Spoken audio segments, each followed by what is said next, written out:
Hello, everyone watching or listening, and welcome to the collaboration space with AVI SPL. I'm Steph Beckett, and I'm joined today by Chris Thorson, Senior Director of Product Marketing for Poly. Welcome. Thanks, Steph. Thanks for having me. Of course. So I just want to jump right in here. I know we got a limited amount of time, but one thing I think that just about everyone can agree on during COVID-19 is that we have figured out how to work from home confidently and productively. But now that we've done that, so like what happens next? What are the next steps? Everyone's looking at, or most people at least are looking at coming back into the office. What's that going to look like? And like, what should organizations even be thinking about and considering when bringing employees back? I know that was like 8 questions in one, but I know, well, it's a big question. It's an important one because now is the time. Now is the time that people are making those decisions. We know that just a few of the rooms, 5 to 10% of the rooms historically are ready for video today, and most of that equipment's been there for a long time and is kind of getting old. So as we start getting people to come back, we don't want to drive them away. Like, we've been used to getting on video here at our homes.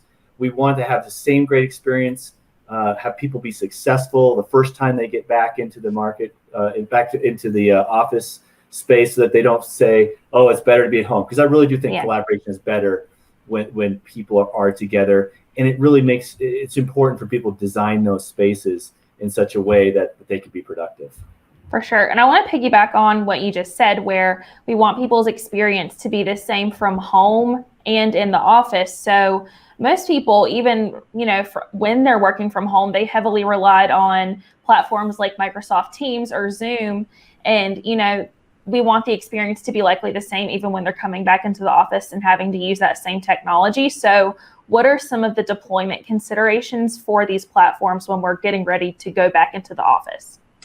Yeah, great question. There's a lot for people and IT administrators and folks that are putting these rooms together to think about. I mean, you first got to figure out, what platform are you going to go with as your primary platform. Now, you can have more than one, and many people do have more than 1, 2, or even 3 or 4, because they know you're going to have to talk to somebody on that other platform. So at least you're going to have some familiarity.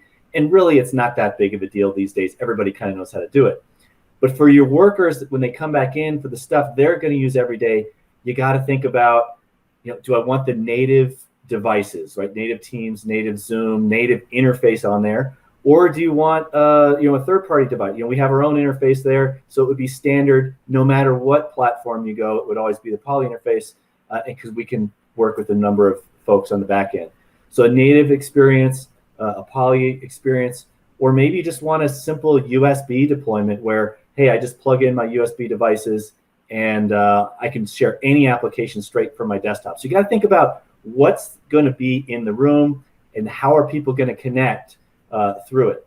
The good news is we got a lot of stuff out there and we cover all these spaces. We've had a new E70, Poly Studio E70 tracking camera. So as you're designing those rooms, great, you can put that at the front of the room. It can zoom in on people that are, whether they're at the front or whether they're at the back of the room, and it does it automatically. So others don't really have to even think about, hey, how do I pick up the control and zoom in?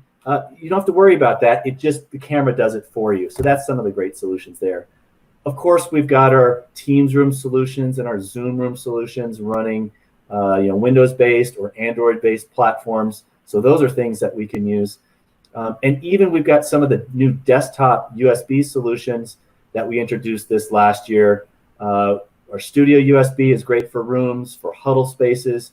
We've got our Studio P5s, our Studio P15 USB cameras.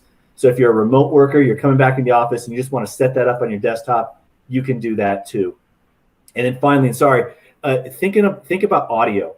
Audio is really important that you cover the entire room and that you block out distracting background noises. And so we've got great things like our acoustic fence technologies that'll block anything outside the bubble, or noise blocks. So if people are accidentally typing and they forget to mute, it'll automatically mute those devices.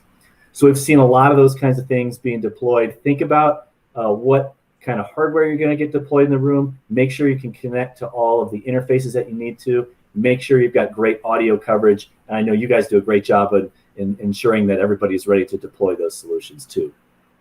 For sure. And it sounds like there is a heavy, heavy emphasis on just making sure that people have to do the least amount of work to get the best amount of quality. So I do appreciate that you mentioned that as well. Thank you so much, Chris. I believe that is about all the time we had, but I wanted to thank you again for hopping on and talking about that with me today. I'm Steph Beckett, and this is AVI SPL's Collaboration Space, and we will see you next time. Bye.